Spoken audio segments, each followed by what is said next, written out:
Cândido Xavier, ditado pelo Espírito Emmanuel. O amor tudo sofre, tudo sofre. Paulo, primeira carta aos Coríntios, capítulo 13, versículo 7. O noticiário terrestre reporta-se diariamente a desvarios cometidos em nome do amor. Homicídios são perpetrados publicamente. Suicídios sulcam de pranto e desolação a rota de lares esperançosos. Furto, contenda, injúria e perversidade aparecem todos os dias, invocando a inspiração do sentimento sublime. Mulheres indefesas, homens dignos, jovens promissores e infelizes crianças, em toda parte, sofrem abandono e aflição sob a legenda celeste. Entretanto, só o egoísmo, traduzindo o apego da alma ao bem próprio, é que patrocina os golpes da delinquência, os enganos da posse, os erros da impulsividade e os desacertos da pressa. Apenas o egoísmo gera ciúme e despeito, vingança e discórdia, acusação e cegueira. O amor, longe disso, sabe rejubilar-se com a alegria dos corações amados, esposando-lhes as lições e as dificuldades, as dores e os compromissos. Não se atropela, nem se desmanda, abraça no sacrifício próprio em favor da felicidade da criatura a quem ama, a razão da própria felicidade. Por esse motivo, no amor verdadeiro, não há sinal de qualquer precipitação conclamando a imoderação ou a loucura. O apóstolo Paulo afirmou divinamente inspirado: o amor tudo sofre. E de nossa parte, acrescentaremos: o amor genuíno jamais se desregra ou se cansa, porque realmente sabe esperar.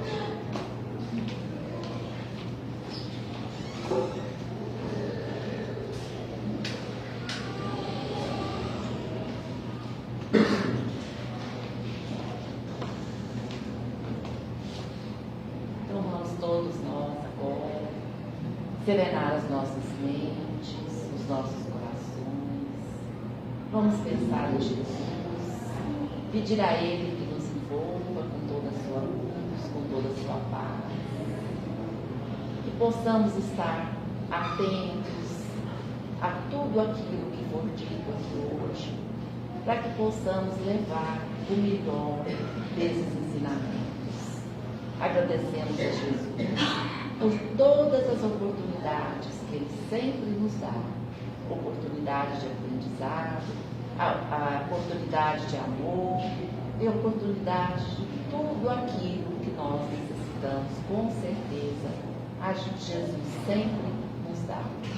Queremos, nesse momento, pedir aos benfeitores da casa, aos mentores espirituais, que estejam conosco, dilatando o nosso entendimento, incluindo a nossa palestrante, para que a sua mensagem possa chegar aos nossos corações.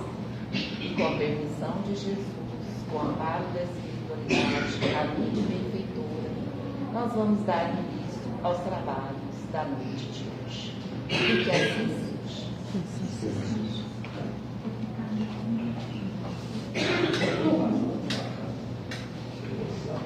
E é com muito prazer que hoje a gente recebe a nossa querida amiga Sandra.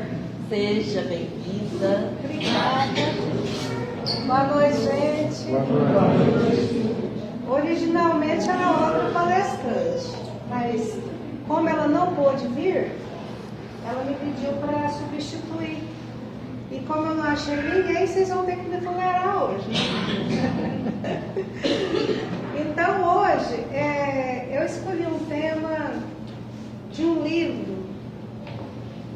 Renúncia. Alguém aqui já deve ter lido, é uma história maravilhosa, são fatos que o nosso querido Chico Xavier psicografou a respeito de um espírito de luz que passou por essa terra, né? Então, o livro começa no plano espiritual, num lugar muito obscuro, uma reunião de espíritos que pecaram muito e estão esperando uma nova oportunidade de reencarnação para fazer os seus resgates, né? E um deles é o Pollux, que é a alma gêmea da Alcione. E a Alcione, por amá-lo muito e saber que ele pedia muito a ajuda dela, porque sem ela ele sentia que ele não conseguiria vencer,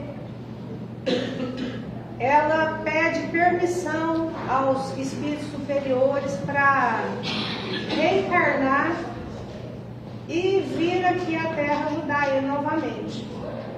Aí o orientador dela tenta convencê-la de várias formas, porque ela já não precisava reencarnar mais. Ela já é um espírito. Naquela época, o ano do livro, que a história se passa, é 1763, se não me engano. E vocês verem, há quantos séculos, né? Deixa eu ver se é isso mesmo, que eu não estou mentindo para vocês.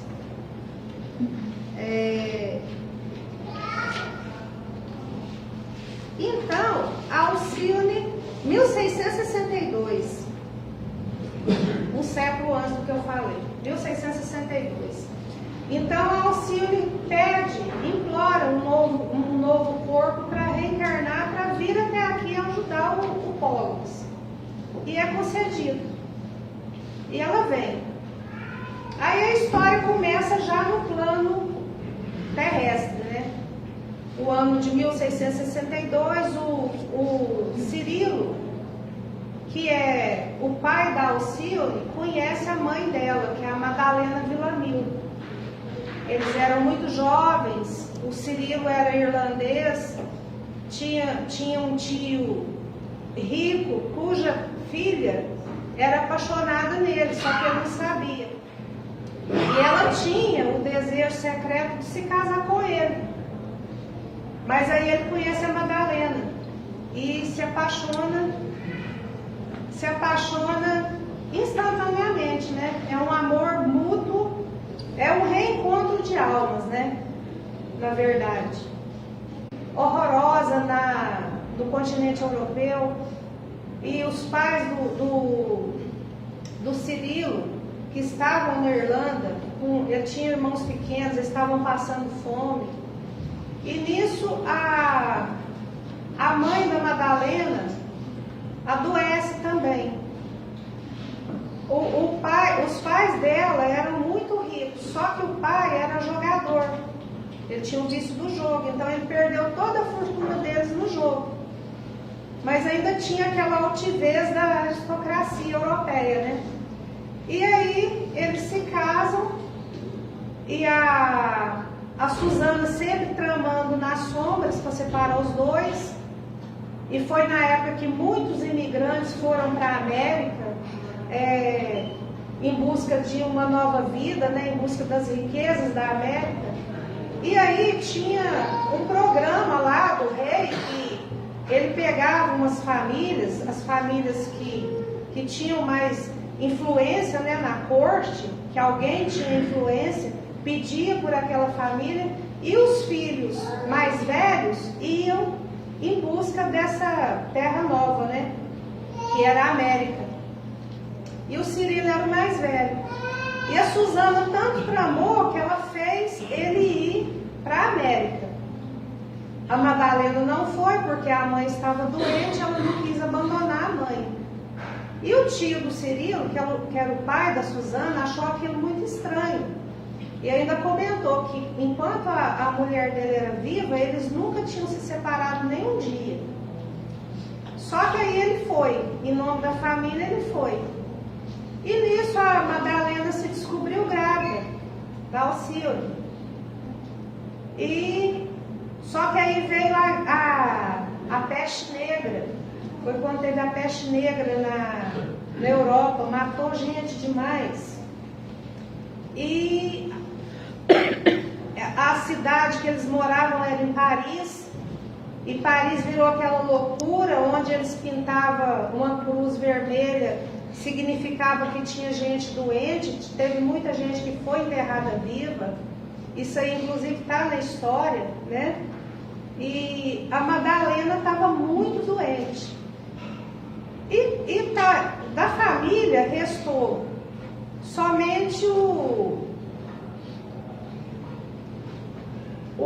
pai da Susana e a Susana. Lá em Paris, eles moravam nos arredores de Paris. E eles não foram contaminados. E o pai dela muito preocupado com a Madalena, que como ela estava grávida, né? E nisso ela falou, não, eu vou lá ver o que acontece, a Susana. E foi. Ela foi, chegou lá na casa da Madalena. A Madalena estava praticamente morta. E tinha 2 homens que trabalhavam lá no cemitério, que já estavam pegando ela para colocar na carroça junto com os cadáveres para levar ela no cemitério e enterrar, né? Só que aí a Susana, num pouquinho de remorso que ela sentiu, ela, naquele momentinho assim, ela pensou, se eu deixo enterrar ela, eu tô livre, né? O Cirilo tá livre para mim. Mas ela teve remorso e não deixou. Não deixou. Só que aí a Madalena, ela tinha um primo que também era apaixonado nela. E esse primo ficou revoltadíssimo quando eles se casaram, né? O Cirilo e ela. E aí a Susana, nessa ocasião, encontra o Álvaro. Ele se chamava Álvaro. E aí eles não se conheciam, mas parece que a energia deles já bateu, porque eles queriam a mesma coisa. Ele queria a Madalena e ela queria o Cirilo. E aí eles resolvem tudo ali. Num segundo eles já criam uma história, vão lá no cemitério e por coincidência tinha falecido uma mulher, mais ou menos da idade da Madalena, que o nome era parecidíssimo.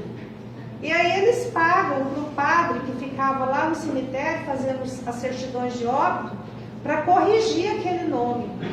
Então fica como Madalena Villamil. Aí ela manda fazer um túmulo muito bonito e tal. E o Álvaro pega a Madalena, grávida, e leva para a Espanha. Ele leva para a Espanha. Ele tinha um pedacinho de terra lá, ou ele comprou, não recordo agora. E coloca a Madalena lá, arruma uma serva, e nisso a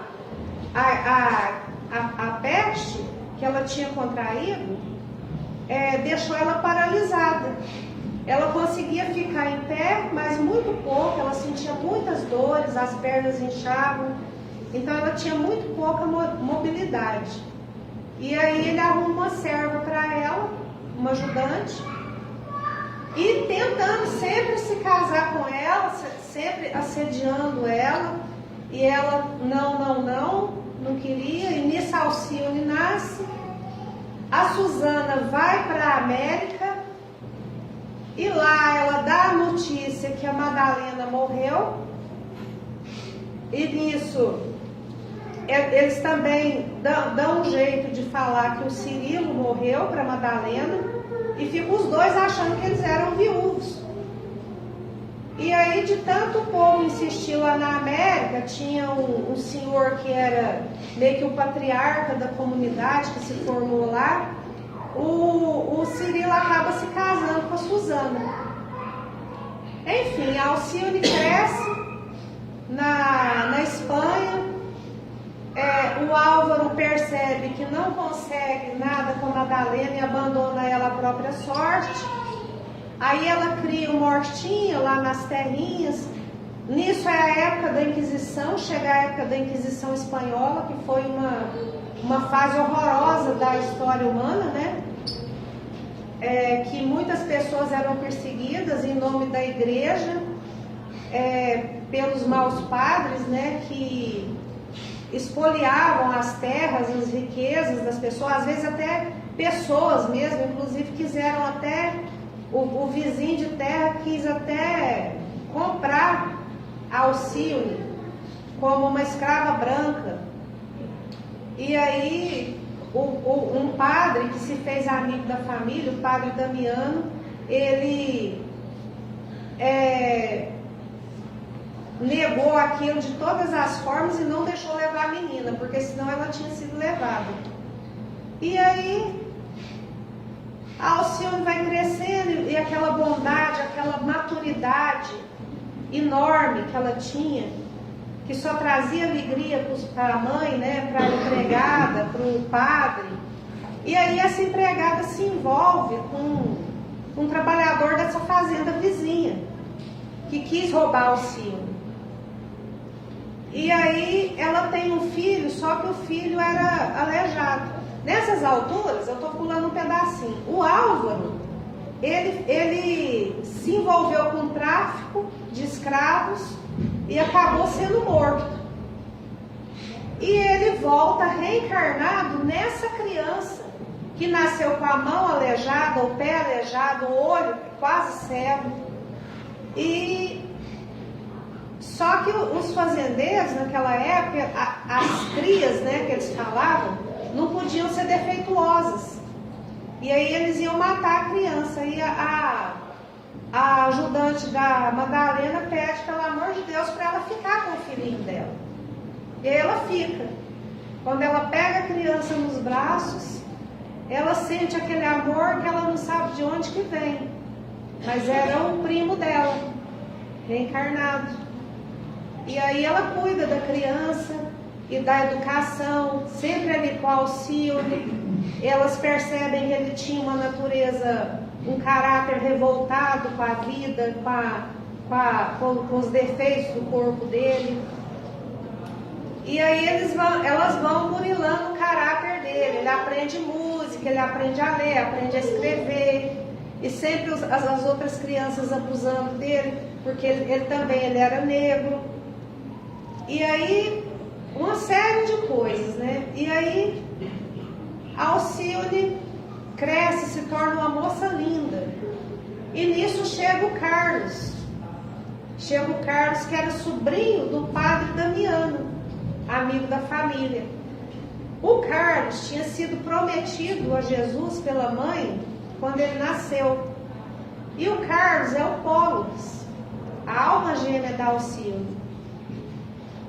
Aí quando eles se conhecem, eles sentem que aquilo já é de outras eras e se apaixonam também.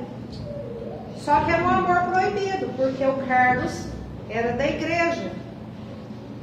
Então, o Carlos quer largar a igreja, quer largar a batina, não quer fazer os votos.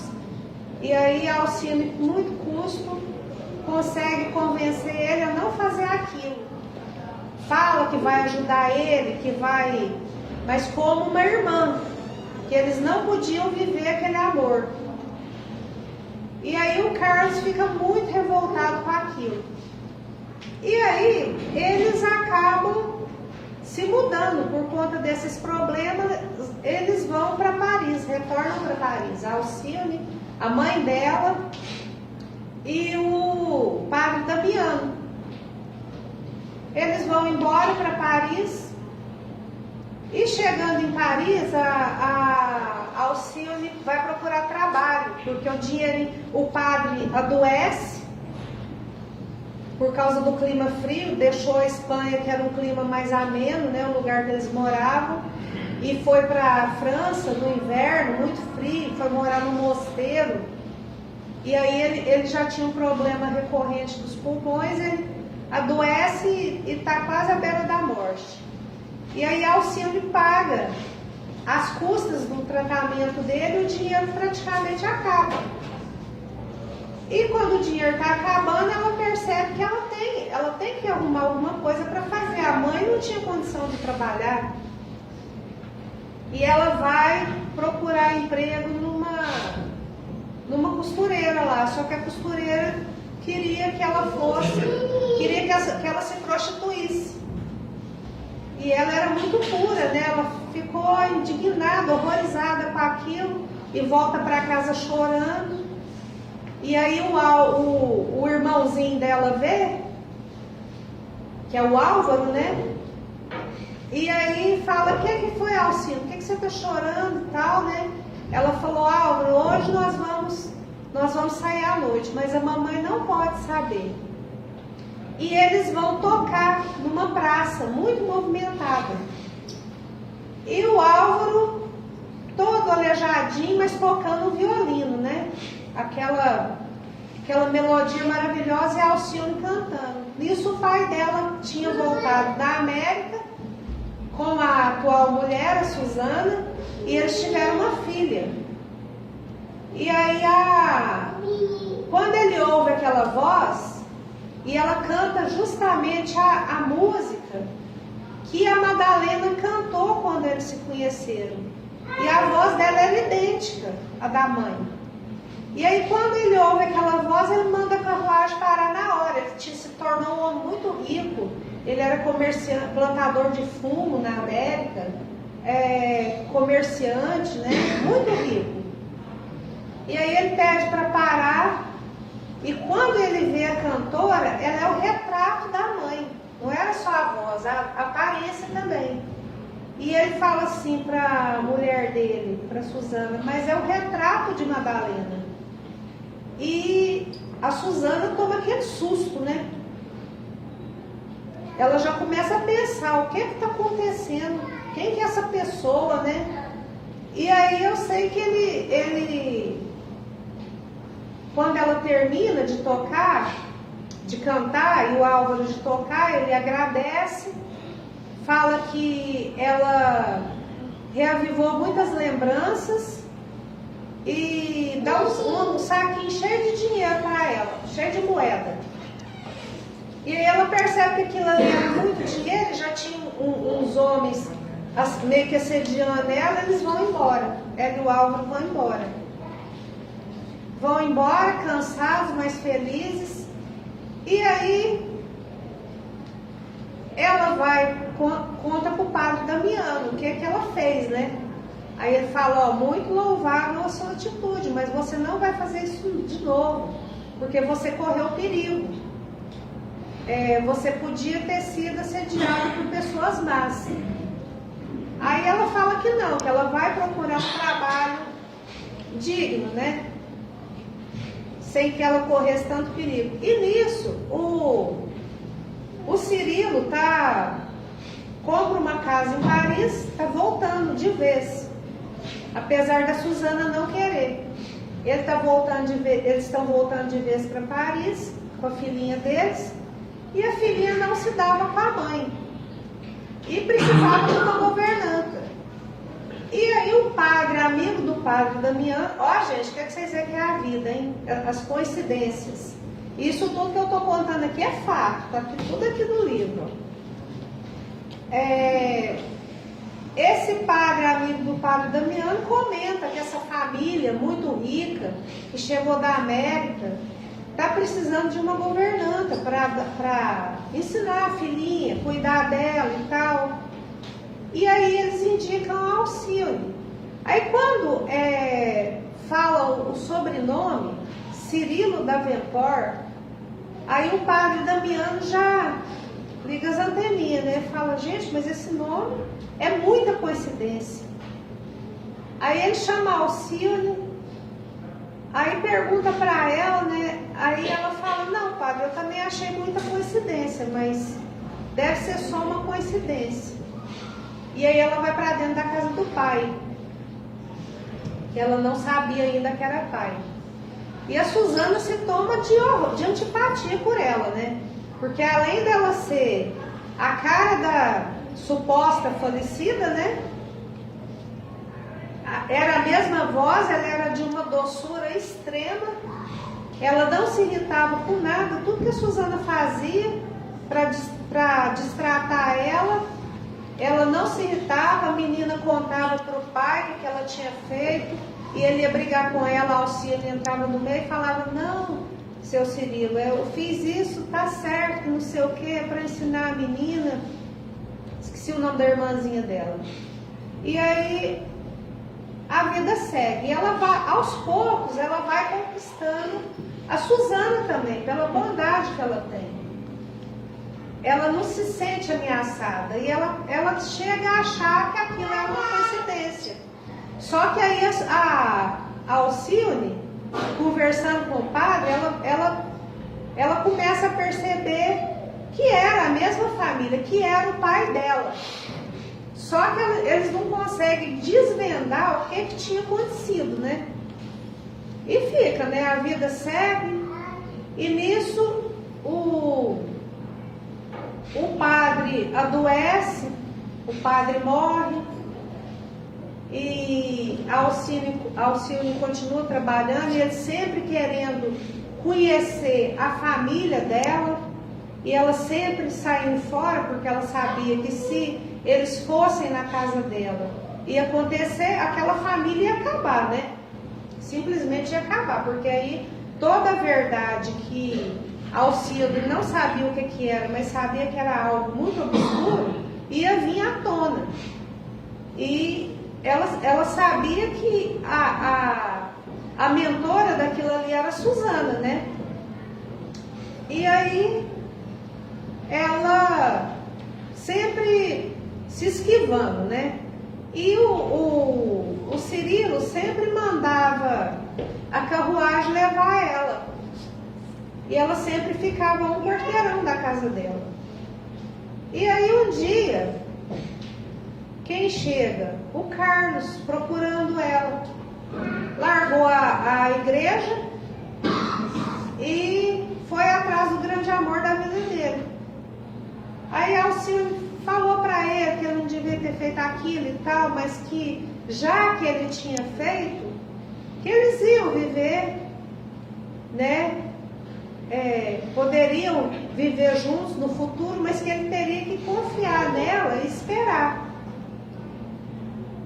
E aí ela não quis contar o que acontecia, não quis contar que tinha encontrado o pai dela, para não manchar a família dele, né? Mas pediu para ele confiar nela. Mas ela sabia que era filha dele? Sabia, só que ninguém mais sabia. Só ela e o padre que sabiam. O padre, que era tio dele, faleceu. E aí ela pede para ele confiar nela. Só que aí ele fala que confia, mas ele acha tudo aquilo muito estranho. E fica vigiando. E um belo dia ele vê ela descendo da carruagem, e o Cirilo dá um abraço nela e um beijo no rosto. Mas era um beijo paternal. Apesar dele não saber que ele era o pai dela, ele sentia como se ela fosse a filha dele. E o Carlos já vê com os olhos do ciúme, ele já interpreta outra coisa. Ele acha que ela era amante daquele homem mais velho. E aí ele briga com ela, ele desacata ela, ele calunia ela e levanta uma dúvida até com a mãe dela. A mãe dela muito doente, né? A mãe dela nessas alturas nem saía de casa mais. E aí ela chora muito, né? E fala pra ele que não era nada daquilo, mas que não tem como convencer ele. Ele vai embora e revoltado.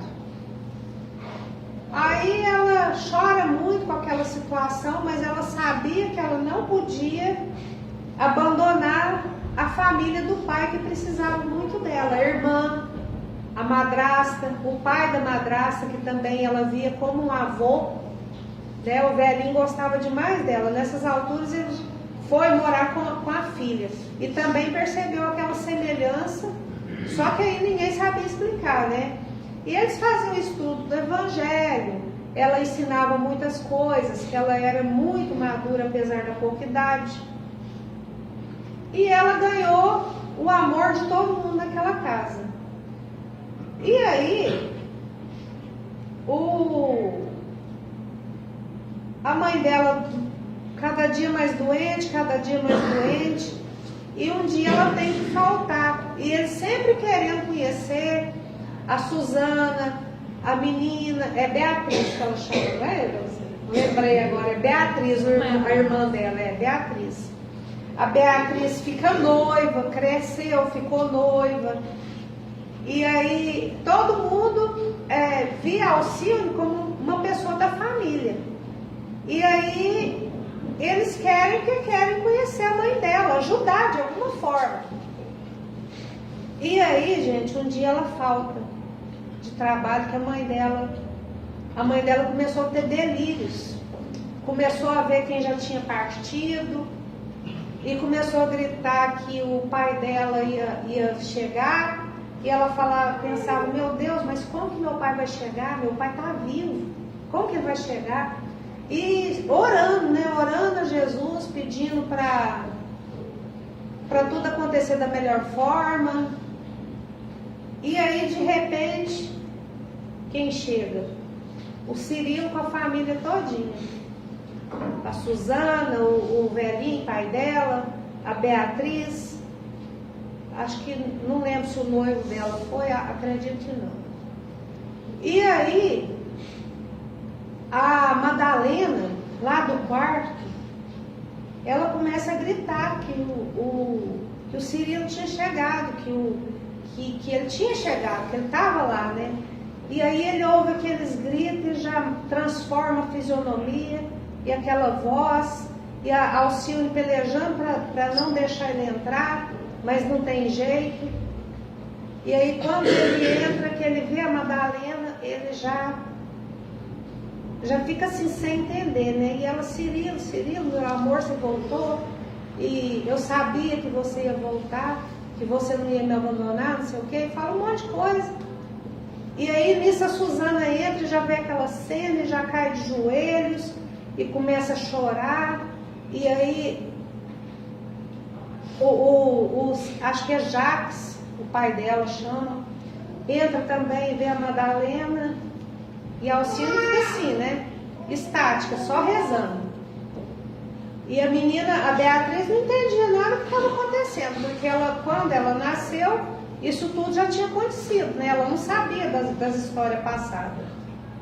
Ela só sabia que o pai dela tinha sido casado. E aí, o que acontece? A Madalena morre. E aí eles vão no cemitério, lá onde era um túmulo que eles falsificaram lá atrás, que inclusive quando o Cirilo chegou em Paris, ele foi no cemitério visitar, chorou, né? Aquela coisa, né? E aí eles foram lá, arrumaram a lápide e ela foi enterrada com todas as pompas e honras. E aí ele fala para Suzana, agora vamos para casa, que você vai contar o que aconteceu. E aí eles vão. Aí ela conta tudo, não omite nenhum detalhe. Conta tudo que ela fez. Ela com o outro lá, né? E ele pega e pega uma faca e vai para matar ela. Aí quando ele ergue a mão, a Alcione entra na frente e chama ele de pai, né? Eu fico emocionada, é bonito demais. E chama ele de pai e fala, não faz isso, meu pai. E aí ele tem um infarto ali naquele momento, fica paralisado e passa pouco tempo ele morre. E aí o noivo da menina fica sem entender. Aí a menina, a Beatriz, fica ciente de tudo que aconteceu e eles querem condenar a mãe de todo jeito, a Suzana, e ela enlouquece. A Suzana enlouquece também. E aí a Alcione fala, não, Eles querem reconhecer ela como filha do magnata, né, do fundo. E aí ela fala, não, nós não vamos fazer nada disso, Beatriz, porque você vai se casar e o seu noivo conhece a sua mãe como uma pessoa honrada. Isso aí foi uma coisa que aconteceu há muito tempo, então um dia ele pode jogar isso na sua cara. Então nós não vamos contar para ninguém. Eu vou continuar sendo a serva aqui dentro dessa casa. E assim continuou. Com muito custo ela convence eles a ela continuar daquele jeito. E nisso o velhinho morre e deixa as propriedades que ele tinha para Alcíone.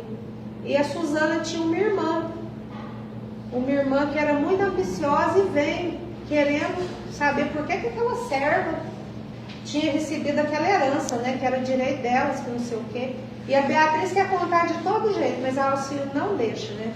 Eu sei que as brigas, ela calunia a Alcíone, insinua coisas, mas acaba ficando as terras com a Alcíone.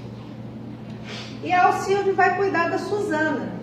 A Beatriz queria pôr ela no manicômio, só que a Alcíone não aceita, fala, não, eu vou cuidar dela. E cuida dela até ela morrer. E aí quando ela morre, a Beatriz fala para ela, né? Fala, agora você tá livre, por que você não vai procurar o seu grande amor, o Carlos? Aí ela fala, passou muito tempo e tal.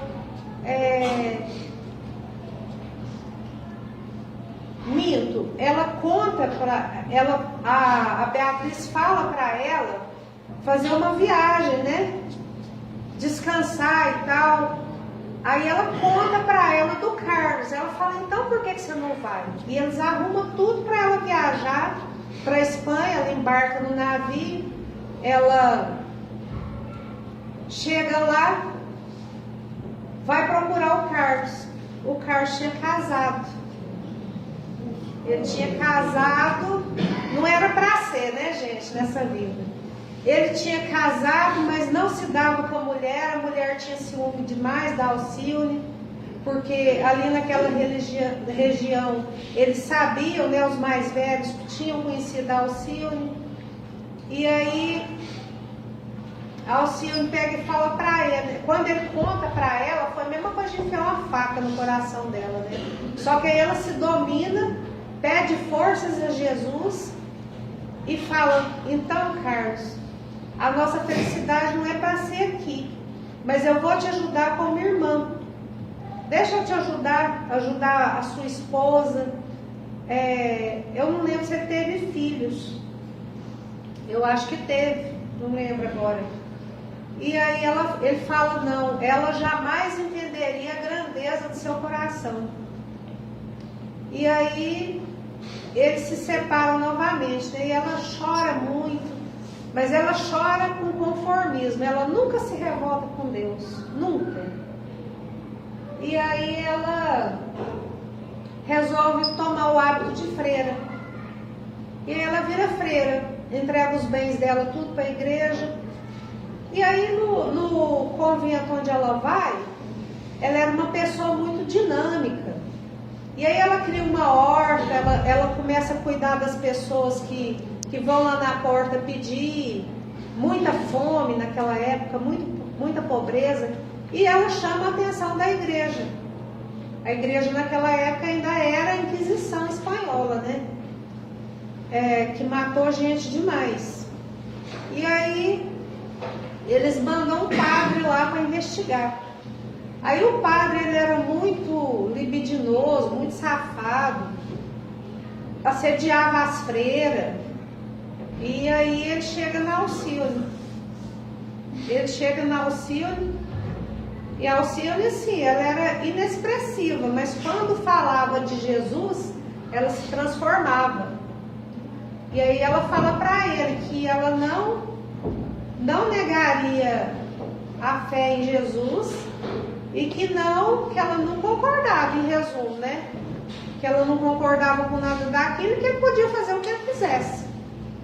E aí ele chega lá em Madrid, acho que é em Madrid ou Valença, que ficava lá o maioral, né, da igreja naquela época.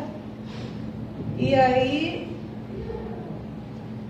ele fala para ele daquela freira, que ela tinha trocado de nome, né? Porque quando a freira toma, o religioso toma o hábito, ele muda de nome, né? Acho que é assim até hoje. E aí fala da freira fulana de tal, que era uma anarquista, que não sei o que, que fazia isso, que as riquezas de lá estavam sendo tudo dispersadas para a população. E ele fala, o que você quer fazer? Aí ele fala que queria prender ela. Ele fala, então prende. E quem que era esse homem? Dou uma balinha para quem souber. O Carlos. Olha para vocês verem, o Carlos era o maioral da igreja. Ele acabou, depois que ele largou da esposa, ele entrou para essa ordem da igreja que perseguia as pessoas. E aí ele se tornou uma pessoa má demais. Ele não tinha nem um pingo de empatia, de dó das pessoas. E aí ele falou para ele, prende ela, traz ela aqui e vamos interrogar ela. Aí eles vão, prende ela, é aquela choradeira, que as freiras tudo gostavam dela. E ela vai, né, com toda a coragem que tem o verdadeiro servo de Jesus, né, ela vai. Aí chega lá, o Carlos estava ocupado para interrogar ela. Não, joga ela lá na masmorra, que quando eu puder eu vou lá interrogar ela. E aí ela fica, ela adoece. E ele nunca tem tempo para ir lá ver ela. Nunca tem tempo. E aí um belo dia o guarda chega e vê que ela está às portas da morte. Daí pega e fala para ele. E a única coisa que ela pediu para Jesus é para nunca ser violada. Porque todas as mulheres naquela época, elas eram violentadas quando chegavam no ponto que a Alcione chegou, né? Ser presa pela Inquisição. Sofriam torturas horrorosas. E aí, ela tá lá, aquele fiapinho de gente, né? Aí ele resolve ir lá antes que ela morre. Aí quando ele chega na porta, ela também já estava tendo delírio. E aí quando ela vê ele, ela fala, Carlos, eu vou até ler aqui pedacinhos, é muito emocionante. Peraí. É maravilhoso, gente. Ela ficou 10 meses no cárcere. Aí ela viu a mãe dela, viu o padre, o pai, todo mundo foi visitar ela. Aí o carcereiro fala para ela que ela já não resiste à tortura e que no outro dia de manhã ele vai lá, né? O Carlos. Ele chamava, nessa época ele trocou de nome, José do Santíssimo. E ela se chamava Maria de Jesus Crucificado. Aí ele fala para ela, Maria de Jesus Crucificado, porventura já estará resolvida a confessar o crime de heresia, para que possa receber os sacramentos da extrema-unção? A interpelada demonstrou no olhar impressionante uma atitude mental de júbilo e murmurou, Carlos, o jesuíta cambaleou num ricto de terror. O livro escapou-se-lhe das mãos trêmulas e caiu maquinalmente de joelhos. Aproximou a lanterna do rosto do agonizante, exclamando com indefinível angústia, Alcione, tu, sonho ou enlouqueço? E aí ele vê quem que era ela, né? A mulher que ficou lá encarcerada 10 meses esperando por uma migalha de misericórdia dele, né? E aí ele pega e fala que nunca pode esquecer ela, começa a reclamar que tudo perdeu quando perdeu ela. E ele começa a se lamuriar, né? Começa a se vitimizar, porque ele não aguenta o peso do remorso. O peso dos erros dele é demais. E aí a Alcíone ainda tem força para falar para ele que para ele não se acusar. Aí ela fala para ele: tu foste com o Cristo meu hóspede efetivo aqui nesta casa, como em todos os outros lugares em que vivi depois de nossa separação. A confiança em teu amor ajudou-me a dissipar as sombras de cada dia. Proporcionou-me bom ânimo nas situações mais difíceis. Nunca te amei tanto como agora, ao nos separarmos novamente. Mas eu creio, Carlos, que os mortos podem voltar aos trabalhos humanos. Logo que Deus me permita esse júbilo, voltarei outra vez para ser-te fiel. Sofre com resignação. Ama as tuas tarefas de redenção com desvelo. E então, quem sabe, nos reencontraremos breve, para construir o nosso lar de felicidade infinita na terra ou noutros planos da eternidade. Nunca te esquecerei. Jesus abençoará nosso ideal de sublime união. E aí, ela morre, ela desencarna e ele fica com aquela dor e aquele remorso que ele não consegue superar, né? Ele não consegue superar. E aí o espírito da Alcíone sobe. Aqui fala, ó, hinos de beleza angélica vibravam nos ares. Mensageiros generosos iam e vinham com expressão de júbilo infinito. Cirilo, Damiano e outros amigos de Alcíone conservavam-se em atitudes de prece. Numerosos beneficiários de sua dedicação fraternal ali se prosternavam, ansiosos por lhe manifestar carinho e gratidão. Então, gente, essa é a história da Alcíone. E eu acredito que... Eu não sei se tem uma sequência desse livro. Você sabe se tem? Acho que não, né?